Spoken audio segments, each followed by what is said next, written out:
everyone, my name is Priyal Shrimal and I am a banking aspirant.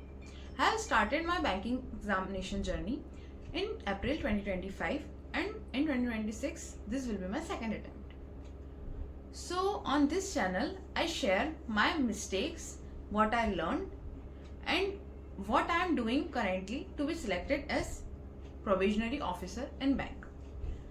So in this video I'll be sharing about general awareness section of mains of every exam of clerk, PO, SBI, IBPS and RRB, because GA is covered in every mains examination, whether it is clerk or PO.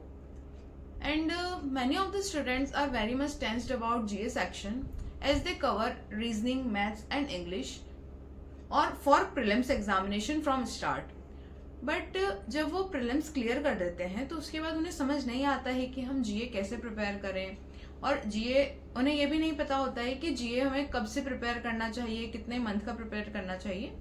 तो आज के इस video में मैं आपको बताऊंगी मैंने किस तरह से जीए में मिस्टेक्स करी थी 2025 में, जो कि अब मैं रिपीट नहीं कर रही हूँ. बिकॉज आपको मिस्टेक्स जानना बहुत ज़रूरी है. ऐसा नहीं है कि आप आंख बंद करके किसी की भी स्ट्रेटेजी को फॉलो कर लो. मैं आपको बताऊंगी कि मैंने अपनी स्ट्रेटेजी किस तरह से बनाई और किस चीज़ों को लर्न करा है मैंने, क्या चीज़ें मैंने गलत की थी और उन्हें सुधारा है. सो 2025 में जब मेरा फर्स्ट अटैम्प्ट था तो मैंने अप्रैल से प्रिपरेशन स्टार्ट करी थी फ्रॉम ज़ीरो. मुझे कुछ नहीं पता था बैंकिंग के बारे में. मैंने सबसे पहले क्वांट, रीजनिंग और इंग्लिश ही पढ़ा था, जो कि हर फ्रेशर्स करता है. हर बच्चा जो बैंकिंग एग्जाम में स्टार्ट करने वाला होता है वो यही करता है.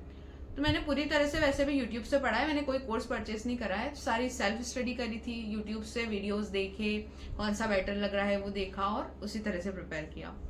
तो सबसे पहले मैंने क्वांट, इंग्लिश और रीजनिंग प्रिपेयर करा. मुझे कोई आइडिया नहीं था कि मेंस में कौन से सब्जेक्ट्स एक्स्ट्रा होते हैं, क्या होते हैं, मुझे कुछ आइडिया नहीं था. तो मैंने प्रीलिम्स प्रिपेयर किया, एग्जाम्स दी. मेरा IBPS क्लर्क का प्रीलिम्स हुआ. फिर मुझे लगा कि ठीक है अब मुझे मेंस का मैं मॉक देने जाती हूँ. तो उसमें मुझे बहुत प्रॉब्लम आई. लाइक मेंस में मुझे रीजनिंग में प्रॉब्लम आई, मैथ्स में प्रॉब्लम आई और जीए में मुझे लगभग 1 महीना मिला था मेंस के लिए प्रिपेयर करने के लिए.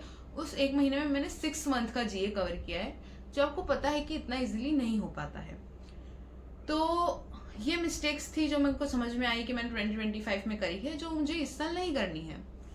तो इस साल मैंने 6 मंथ का करंट अफेयर्स आता है जब आपकी एग्जाम्स होती है. SBI के प्रीलिम्स हमारी अगस्त फर्स्ट वीक में शेड्यूल है, तो सितंबर में मेंस होगा. तो आपको उसके 6 मंथ पहले तक का जीए करना है. आप अगर मार्च से स्टार्ट करते हो तो लगभग सारे एग्जाम्स का कवर होने लगेगा आपका करंट अफेयर्स. तो 6 मंथ का करंट अफेयर्स आता है जनरली. करंट अफेयर्स के अलावा थोड़ी सी बैंकिंग की टर्म्स वगैरह और जो जनरल बैंकिंग अवेयरनेस होता है वो आता है, और उसी के साथ नेशनल करंट अफेयर्स होता है, वाइल्ड लाइफ सेंचुरीज होती है और ये सारी चीज़ें आती है जो बहुत जनरल होती है. तो आप इस सारी चीज़ें लर्न नहीं कर सकते हो. अगर आपको आती है, जनरल नॉलेज में है, तो आप वहाँ पर अटेम्प्ट कर देना. बाकी करंट अफेयर्स से ही मेजरली क्वेश्चंस आते हैं. तो करंट अफेयर्स अपन को 6 मंथ का पढ़ना है. करंट अफेयर्स भी किस तरह से आता है, मतलब वो करंट अफेयर्स को जो स्टैटिक जीके है उससे रिलेट करके पूछते हैं. तो मैं इस ईयर किस तरह से जीए का सेक्शन प्रिपेयर कर रही हूँ वो मैं आपको बताती हूँ. तो मैं डेली करंट अफेयर्स का लेक्चर्स देख रही हूँ फ्रॉम अप्रैल. मैंने अप्रैल 1 से स्टार्ट किया है. मार्च का मैं जो मंथली PDF होती है उससे कवर करने वाली हूँ एट द एंड. सो अप्रैल 1 से मैंने डेली करंट अफेयर्स पढ़ना चालू किया है. मैं कुश सर और अभिजीत सर को फॉलो करती हूँ. मतलब कभी कुश सर का देख लेती हूँ, कभी अभिजीत सर का देख लेती हूँ. उसके अलावा आशीष गौतम सर, कपिल कटपालिया सर, सारे टीचर्स बहुत अच्छे हैं यूट्यूब पे. इट डिपेंड्स अपॉन यू कि आपको किस टीचर से बेटर समझ में आता है. तो आप डेली करंट अफेयर्स का लेक्चर देखो. उसके बाद क्या करना है, उसके बाद हमें वीकली नोट्स देखने हैं. मैं वीकली नोट्स एग्जाम जीनियस की जो PDF आती है उससे फॉलो करती हूँ और उसी के नोट्स बनाती हूँ. तो नोट्स किस तरह से आपको बनाने हैं वो आपको समझ आएगा जब आप ऑब्जेक्टिव्स लगाओगे. आप ऑब्जेक्टिव्स लगाओगे तब आपको समझ आएगा कि किस तरह से क्वेश्चन पूछे जाते हैं. हमने एक टॉपिक पढ़ा करंट अफेयर्स का, उसमें कौन कौन सी चीजें इंपॉर्टेंट है और वो एग्जाम में किस तरह से पूछी जाएगी, उसी हिसाब से आपको नोट्स बनाने होंगे. आशा भोसले जी की डेथ हुई, उसके ऊपर क्या क्वेश्चन आ जाएगा? ये नहीं आएगा कि उनकी डेथ कब हुई, उन्होंने कौन कौन से अवार्ड जीते थे, कब जीते थे, इसके ऊपर क्वेश्चन आएगा, बिकॉज ये आपका स्टैटिक और करंट दोनों को रिलेट कर रहा है। वो आर्बिट्री नहीं पूछते हैं कि किसने कौन सा अवार्ड जीता। अगर वो करंट से थोड़ा बहुत भी रिलेटेड है तब जाके वो पूछते हैं। बुक्स भी अगर करंट में होती है तो वो पूछते हैं। आर्बिट्री ऐसे कोई बुक्स नहीं पूछते हैं। अगर आप एकदम से पीवाईक्यूज देखने लगोगे मेंस के, तो आपको लगेगा कि इतने सारे अवार्ड्स होते हैं, इतने सारे अवार्ड्स होते हैं, बुक्स होती हैं, हम कैसे याद करें?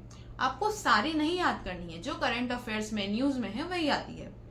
तो इसी तरह से जब आप ऑब्जेक्टिव्स लगाओगे, आप एक वीक करंट अफेयर्स के लेक्चर देखो, एग्जाम जीनियस की वीकली से नोट्स बनाओ, उसके बाद आप ऑब्जेक्टिव्स लगाओ, उसके बाद आपको समझ में आएगा। ऑब्जेक्टिव्स आप कहाँ से लगा सकते हो? गाइडली से, प्रैक्टिस मॉक से, स्मार्ट किडा से, अफेयर्स क्लाउड से, कहीं से भी लगाओ। उससे आपको एक्स्ट्रा डाटा मिलेगा। जो आपने चीजें पढ़ी है उससे रिलेटेड किस तरह से क्वेश्चन आ रहे हैं वो आपको पता चलेगा, और आपको नोट्स किस तरह से चेंज कर सकते हो आपके, जिससे आपको बहुत और ज्यादा उसका इम्पोर्टेंस मिले और सिग्निफिकेंस जो है बढ़ जाए नोट्स का। तो उस हिसाब से आपको ऑब्जेक्टिव्स लगाना है और फिर नोट्स बनाना है, ठीक है। तो अब बात हो गई डेली करंट अफेयर्स की, वीकली की और नोट्स की। उसके बाद आपको मंथली करंट अफेयर्स रिवाइज करना है। वो भी मैं एग्जाम जीनियस की पीडीएफ से करती हूँ, और कभी लेक्चर देख लेती हूँ मंथली, किसी टीचर का अच्छा आता है मैराथन एंड ऑल, तो वो मैं देख लेती हूँ, ताकि उससे रिवीजन अच्छा हो जाता है। आप रिकॉग्नाइज करने लगते हो चीजें, तो आपका रिवीजन हो जाता है, तो आप फ्री हो जाते हो फिर कि हाँ, इस मंथ का मेरा करंट अफेयर्स अच्छे से प्रिपेयर्ड हो गया है।